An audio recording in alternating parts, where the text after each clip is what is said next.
Well, I did it again. I pressed... I'm not talking. Oh, it'll probably screw up the hello, YouTube people. Put them both up today. Okay. Thank you, dear. You're welcome, dear. Say goodbye. Please don't do that. Oh, I hate it when that happens. Please watch both of these shows this morning, please. Okay, I'm putting these dice back in their little container.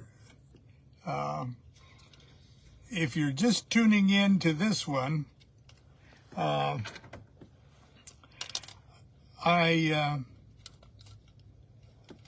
just appeared in the parking lot here of Sprouts, where I didn't know I could do it. I did a full back flip, standing from just perfectly still on the ground. I did a back flip, landed perfectly on my feet.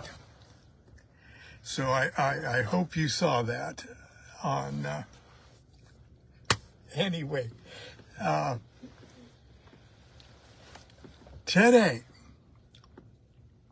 I'm sort of on an oracular kick coming up toward the end of the year.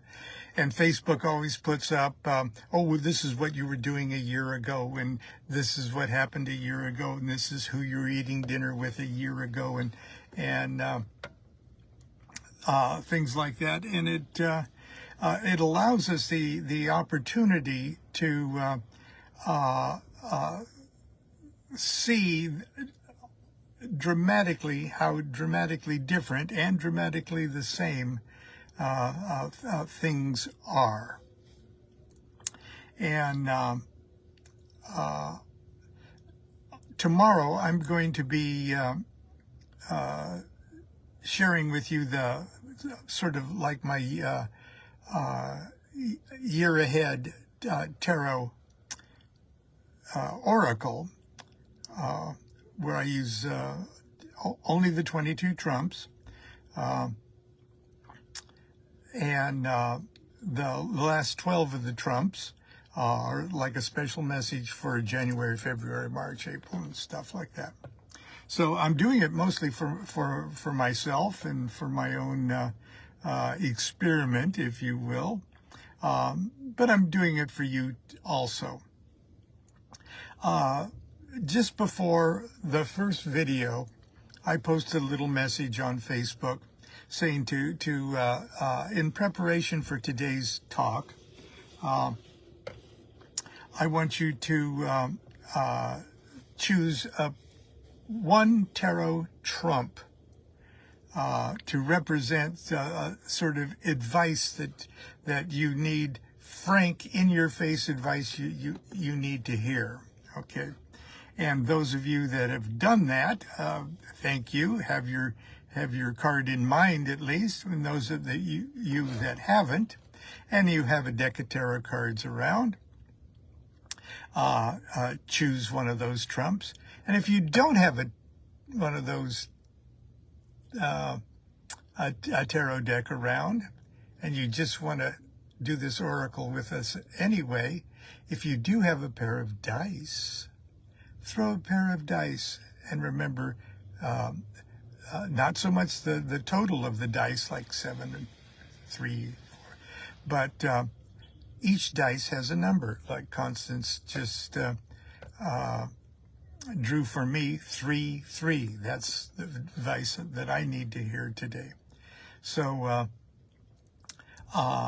either pick your tarot card or throw your dice and listen to this. This is from Chapter 8 of the Book of Ordinary Oracles. How to be truthful to yourself when reading your own cards, or the tarot of painful truth, or wake up and smell your own coffee, or stop pulling the wool over your own eyes, or if you're such a great fortune teller, why do you drive a 1977 Volkswagen? Hey, I've updated this. I now drive a 1984 Volkswagen. Epigraph is from Shakespeare's Hamlet. This above all, to thine own self be true, and it must follow as night the day, thou canst not then be false to any man. Okay, earlier on we showed how you can turn an ordinary deck of tarot cards into the minor arcana of the tarot. Let's see what we can do with the 22 cards of the major arcana, the cards we usually think of when we hear the word tarot. The Fool, the Magician, the High Priestess, the Empress, the Emperor, the Hierophant, the Lovers, the Chariot, the Hermit, Strength, the Wheel of Fortune, Justice, the Hangman, Death, Temperance, the Devil, the Tower, Star, the Moon, the Sun, Judgment, and the Universe, or the world. Now, you may think you don't have a deck of these 22 tarot cards laying around the house, but you'd be wrong. You're holding one in your hands right now. Now, there's the following chapter is the New Year's Eve Tarot. I'll explain that in a second. This is illustrated by a complete set of the 22 tarot trumps drawn by our dear friend, Brianna Siri. Okay, Bree, if you're out there, hello, thank you. They appear one to a page, and you're hereby given permission to make one copy each of them to cut out and use as your personal deck of New Year's Eve tarot cards. But this chapter is not just about learning to read the 22 trumps. It's about how to read them for yourself. One of the hardest things for a fortune teller to do. For many years, I stopped trying to read my own tarot cards. I just couldn't detach myself from my feelings as I can when I read for others. For many years, whenever I needed to answer a very personal question, I consulted the I Ching. The I Ching won't let me lie to myself. It doesn't care about my feelings. It even tells me when the question I ask isn't really the question I want answered. Usually the answers are so frank, so honest, so intimate and embarrassing that I end up wishing I'd never asked a question in the first place. What I need is an oracle that combines the cut-to-the-chase candor of the I Ching with the convenience and Kabbalistic familiarities of tarot. I just want to shuffle my own cozy tarot deck, draw one card, and get an in-my-face I Ching-style answer. That'd be so cool. What I'm about to share with you is my own personal tarot of the painful truth. I don't promise that it'll work perfectly for you. As a matter of fact, in order for you to be truthful to yourself, you're going to have to create your own set of divinatory answers. This is only an example of something you can create for yourself for times when you have a very important question and are not afraid to hear the answer. If that moment is now, ask your question, pick one of the cards at random from the pages of chapter 9 here. You can also roll a pair of dice like Constance just did for advice for me to identify your card. The most ancient existing images of the tarot we now call the magician show dice along with other tools of the magician's trade. The wand, the cup, the sword, the disc, and there's also dice on the Tarot of Marseille's magician cards. Yeah, right up there with sword and disc and cup and wand. In fact, dice and tarot have a direct relationship with each other because there are 21 possible combinations in a throw of 2 dice. Each throw represents one of the 21 numbered trumps of the tarot. The Fool, being assigned the number 0, is drawn when there's any irregularity in the throw, such as one die falling off the throwing surface. Once you've determined the card indicated by your dice, find the answer to your question using the Tarot of Painful Truth given below. Now, here I'm reading this off of course, if you have the paperback copy of Tarot of of the Book of Ordinary Oracles, these charts are easier to read. Now, I'm going to skip ahead in a way. I'm going to do one for everyone. It'll only take a little while. But I'm just going to demonstrate by Constance throwing 3, 3. That is the draw for my card today. Advice I need to hear myself today. So I look up the chart here, and 3, 3, 3, 3 is the Hanged Man. Maybe I got all this water on my mind. I'm going to read the Hanged Man.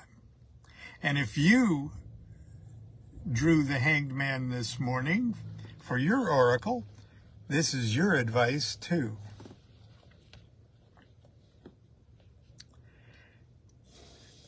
Be truthful. Were you happy to see this card appear? How did you first feel when you drew it? Heartsick? Fearful? Disappointed? Apprehensive? Constrained? Restrained? Restricted? Trapped? Thwarted? Stifled? Suspended? Martyred? Good. Shit, this is my advice. This card is probably trying to tell you you have every right to feel this way. You can only stay in this position for so long before all the blood runs to your head and you lose consciousness. Don't wait. Stop feeling sorry for yourself and figure out how you're going to free yourself. Start with your hands, which you mistakenly think are tied. Wow, that's pretty good advice for Lon. And for you, if you chose the Hanged Man. Okay, here we go. If your dice fell off of the...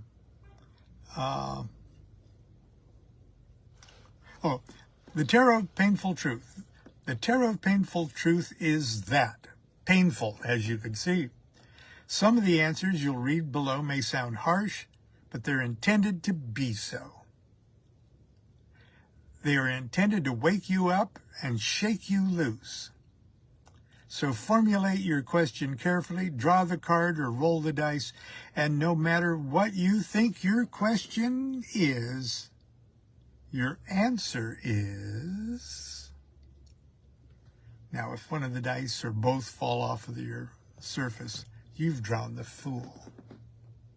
0. Anybody draw the Fool? You're being an idiot here. Forget everything you've heard about divine innocence, spiritual purity, and Parsifal. If you've drawn this card, you've drawn this card because you've either done or are about to do the most embarrassingly stupid thing. Your friends, your enemies, your family, your co-workers, your mailman, they're all going to see what an idiot you are. The only person who's not getting the message is you. The fact that you need a tarot card to inform you of this fact is proof positive that you really are embarrassingly stupid. Don't try to put a good spin on this card. Don't shuffle and draw again. Don't try to read your own cards again until the situation that caused you to ask this question has resolved itself without any stupid, ill-timed, ill-conceived, and ill-executed interference from you.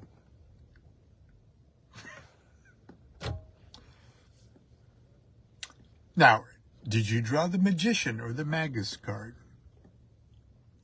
How long do you think you can keep this up? You're not being fair to anyone, especially yourself. You're just juggling 100 things in the air at one time. In order to give to one, you must steal from another. To be truthful to Jack, you must lie to Jill. Sure, other people may think you're really slick and creative, but deep down inside, you know you're not creating anything. You're just taking stuff that's already here and moving it around a little bit until it looks different.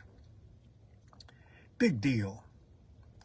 To change the situation, you're going to first have to change yourself. But in order to do that, you're going to have to shut up, settle down, and focus on the real problem, you. Did you draw the high priestess? You've forgotten something, haven't you? Something important. What is it? It's a funny thing about memory. If you're not careful, it'll rearrange your past. It's painful to remember what a jerk you've been. It's embarrassing, like when you run across a romantic poem you wrote in high school. You just want to rip it up and burn it to pieces and bury the ashes. That's just how you'd feel if you ever allowed yourself an honest memory. What makes you think you're any less of a jerk now? Be brave. There are treasures buried in all that embarrassment. Nuggets of who you really are, who you've always been. The answer to your question cannot be remembered. It must be unforgotten. Let memories flow unhindered by the judgment or editorial comment. Dive right in. Relax. Be still. Take some deep breaths. Unremembered truths float to the surface when your mind is a pool of silence. Now, what was it that you forgot? The Empress. Isn't she lovely? You were glad when you drew this card, weren't you? You poor fool. I guess if your question was one of love, romance, or interior design, you should be giddy as a schoolgirl. But if it concerns real problems with real people, then you better get ready to deal with the prima donna. Yep. Cherchez la prima donna.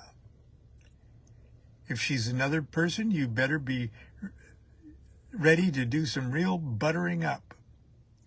If the prima donna is you, you better check and make sure your butter is really worth upping. In either case, somebody's going to expect the royal treatment, whether he or she deserves it or not, and you're going to have to deal with it. The Emperor. Well, it looks as if you finally forced yourself into a situation where you're in control of something. You're calling the shots now. It's only right, after all. It's your destiny, isn't it? As supreme ruler, you can now be happy and focus on building a better life, a better career, a better world, right? Yeah. Just like Caesar Augustus did. Just like Tiberius, Caligula, Nero, Napoleon, and Hitler did. No doubt there have been some happy emperors. I just can't think of any. You may want to check to see if you're running the empire or the empire is running you. Good luck. Heil you.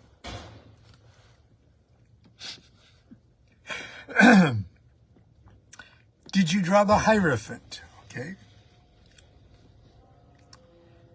Hey, you're going to need some help here, and it's going to have to come from upstairs.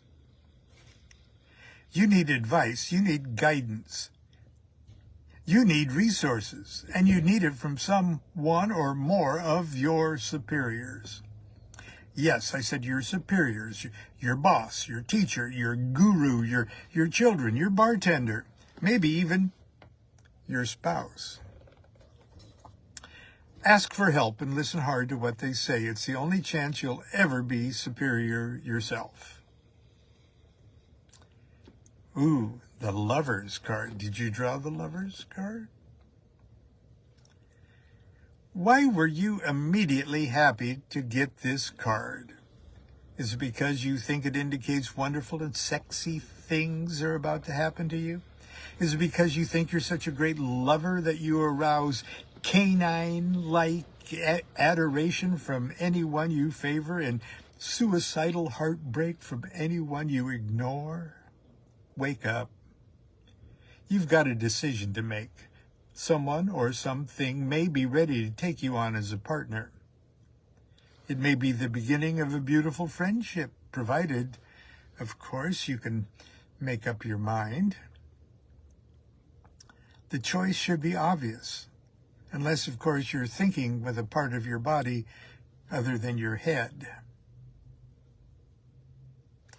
Did you draw the Chariot card? You win. The day is yours. You've overcome. You hold the prize. Your enemies are vanquished. You're driving a new Ferrari to your high school reunion. For a golden moment, you're secure, confident, and on your way. On your way where? How many times in life have you dropped the ball? How many times have you had the world in your hands, but you blew it just because deep down inside you felt you didn't deserve it? How many times have you snatched defeat from the jaws of victory? Well, in this place, in this hour, you deserve it. You deserve it as long as you truly know you deserve it. The Holy Grail is yours. Don't backwash. Strength. And in Crowley's card deck, it's called Lust. It's the Leo card. You've got a lot of pent-up energy, don't you? That's not just energy, my friend. It's love. And you've got so much love bottled up in you that you can't think. And that's good. Don't think. What's thinking ever had to do with love anyway? Pop that cork and let that love gush out of you in ecstatic streams of legally and socially acceptable passion. Embrace the world with the courage and bravado of a mad gypsy dance instructor. The Hermit. Put your hands behind your head, sir, and step away from the question. You have no right. You have the right to. No, you will remain silent. Anything you say or do will be used against you in a court of karmic law. Put yourself in protective custody, in solitary confinement. The situation will have to do without you for a while. You need to do hard time with yourself. Once you get used to being on the inside, you'll be amazed at how clearly you start seeing how things really are on the outside. Who knows, maybe someday you may become a wise guy. The Wheel of Fortune. Oh, wonderful, you say, I hear you say, finally my luck is changing. Snap out of it. Ask yourself, how bad is your luck really? Do you have clothes on your back, a warm place to sleep, food to eat, clean water to drink, friends and family members who love you? Just how much would you really want your luck to change? This card is a reminder that you live from moment to moment in the moment just before your luck is about to change. It's either telling you that things are so bad it's time to get them to get better, or it's telling you that things are so good it's time for them to get worse. Which way the wheel is turning? Don't ask the cards, ask yourself. Justice, the Libra card. Did you draw justice? You are about to get what you deserve. Go to the mirror, look yourself square in the eye and ask, am I ready to get what I deserve? If your answer is no, perhaps you better think in terms of a plea bargain. If your answer is yes, you're about to use an old dueling phrase, you're about to receive satisfaction. The Hanged Man. And I've already read that for us. So we'll skip to death. Yes, whatever you ask, the answer is death. Either because of natural causes, accident, murder, or suicide, it's over, completed, accomplished, concluded, finished, executed, ended, fulfilled, deceased, terminated, discontinued, finalized, culminated, halted, extinguished, done. No use trying to stuff the soul back into the dead body of the situation. Accept the fact it's over. If you can't do that, start searching the world for a new body in which the soul of the question has incarnated. Temperance, or the art card. What's going on? Suddenly your life is filled with strange bedfellows, and they all make beautiful couples. Checks go with stripes, brown shoes with tuxedos, red wine with fish. Get with the program. The answer to your question lies in your ability to think outside the box, to create something new by putting something together with something else that is outrageously different. Cool down a hot thing. Heat up a cold thing. Soften up a hard thing. Harden up a soft thing. Slow down a fast thing, speed up a slow thing, calm down a mad thing, stir up a complacent thing. Give a conservative a heart. Give a liberal a reality check. Give Gandhi a gun. Turn on a black light. Make a baked Alaska. Drink some fire water. Eat some sweet and sour. Get the picture? The devil. So what is it that you're afraid of? What have you done? You've been naughty, haven't you? None of the other cards make you feel this way, do they? Isn't it odd that the frightful image of the devil should evoke such pangs of conscience and pious soul-searching? Yes, you can be ambitious and you can be greedy. You can be lustful. But without ambition, you'll never realize your potential. Without greed, you'll never acquire the energy to better yourself, your family, your community.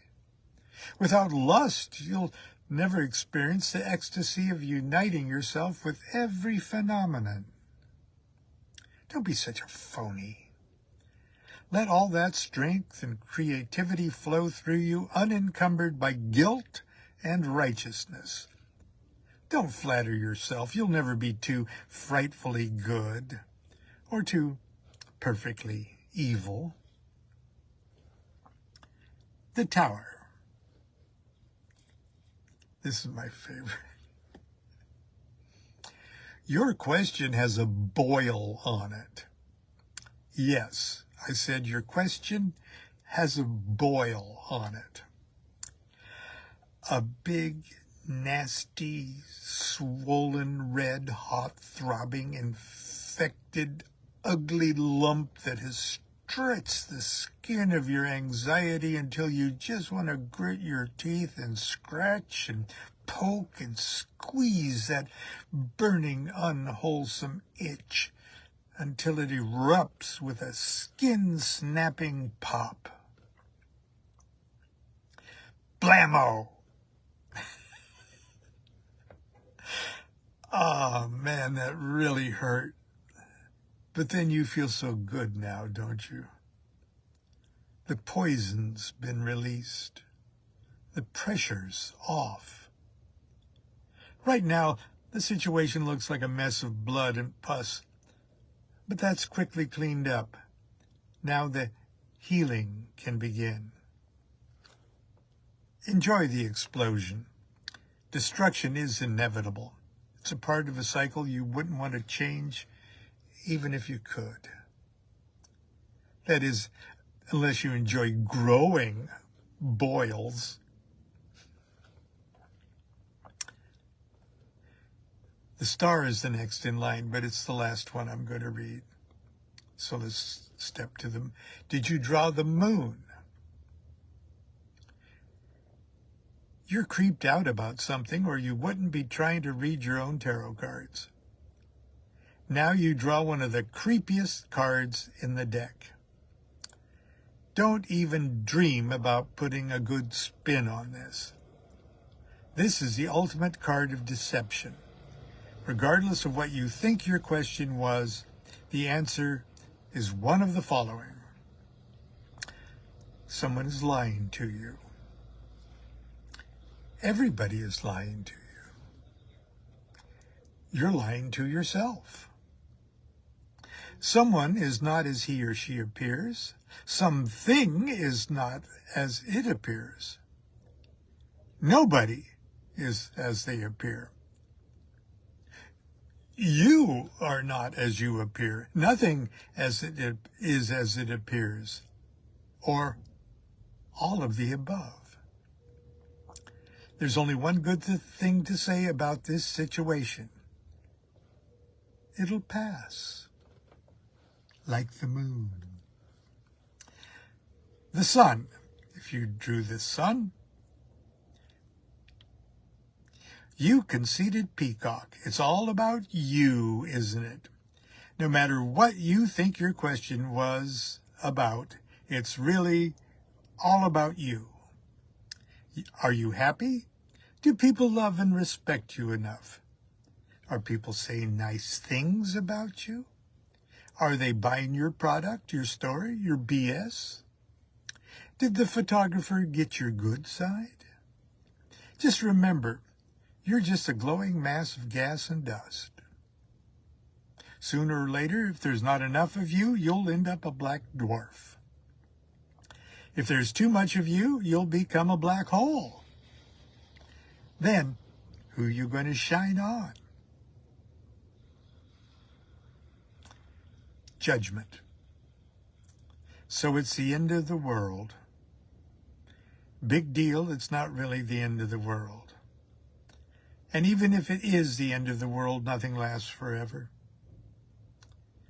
The end of the world comes regularly. You wouldn't want to miss it, would you? It's been a good show, but it's time to pay up and call it a day. Irving Berlin hit the nail on the head. Before the fiddler has fled, before they ask us to pay the bill, and while we still have a chance, let's face the music and dance. The World card. Thank you, thank you, thank you. The World card. Okay, it's over. The end. Fini. You fought the good fight. You've endured to the end. The work is complete. Collect your earnings. The mass is ended. Go in peace. Elvis has left the building. If your question had anything to do with the continuation of something, forget about it. and start something else. This baby's put to bed. Nighty-night. And now I'll close with the star, for those moments when I can almost touch one. Starlight, star bright, first star I see tonight. I wish I may, I wish I might have this wish I wish tonight. For as long as I remember, I've wished upon the first star I've seen in the evening sky. I even remember the first time I did it, hoisted up on my father's shoulders and giggling at the thrill of being so high off the ground. I didn't even have to think about what my wish would be. I want to be happy. It was an uncharacteristically wise choice of wishes for a 2-year-old spoiled brat. Since then, it's been my only first star wish. Oh, I still have lots of other wishes and hopes, but when it comes right down to it, all of them don't amount to a hill of beans if I'm too unhappy to enjoy them. So when you draw this card, think about this. Deep down inside, every man and every woman is a star. And just like your celestial brothers and sisters, you are a self-radiant and creative God. You have your own unambiguous place in the universe. Yes, it's probably good that you drew this card, because every once in a while, whether you think you deserve it or not, you have a reason to be hopeful. You have a reason to be hopeful because the star you must wish upon is yourself. And no matter what card you drew for your oracle, I'll draw the star for you too. Okay, we've had a confusing day. Constance had something wonderful to say in the video just before this, before I prematurely pressed finish. But I'll see you tomorrow, hopefully. It started to rain again. Do without wilt shall be the whole of the law. Love is the law, love under will.